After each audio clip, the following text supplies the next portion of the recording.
dangerous message to our country, to the young people in our country, that someone that we all know is aware of these crimes could be given a pass. And just for the last one, the last survivor who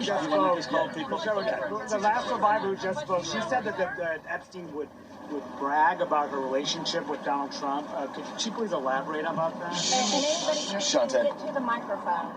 Get close. Yeah, I did say that.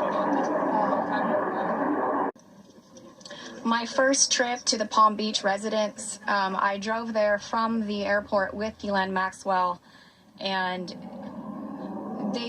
Jeffrey and Ghislaine were always very boastful about their friends, their famous or powerful friends, and his biggest brag forever was that he was very good friends with Donald Trump. He had an 8x10 framed picture of him on his desk with the two of them. Like, they were very close. Go ahead. One second. For this client list that you ladies are putting together, you said it would be confidential, but will the public, could you clarify, will the public get to see that? So, Lisa, what's your envision here? Is it going to go to the public or just amongst the survivors? No, we're reaching out to survivors that are scared. So, come on up.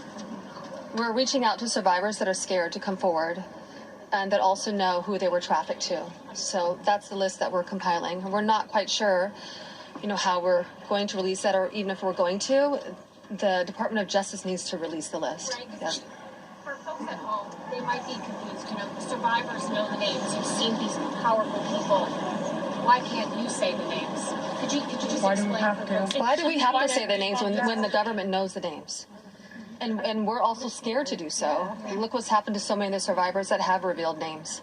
Yeah, I find it offensive. I think it's also worth saying that having represented, I think, between our firm and Boyce Schiller, hundreds of victims, and we've talked to them about the various people that they were farmed out to. So we've created somewhat of a list. Most of these individuals, the victims, are very scared to say these names because they could get sued, they're going to get attacked, and nobody protected them the first time.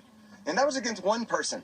So is there a list? There is a list, but just to dispel kind of the common theme here, every one of these women was abused by Jeffrey Epstein, and his scheme was to personally abuse women. When they reached a certain age, he did farm a section of them, some of them, out to some of his friends. That doesn't mean all of his friends. With that said, I'm more than happy to assist in helping create the list behind the scenes and see what we do with it.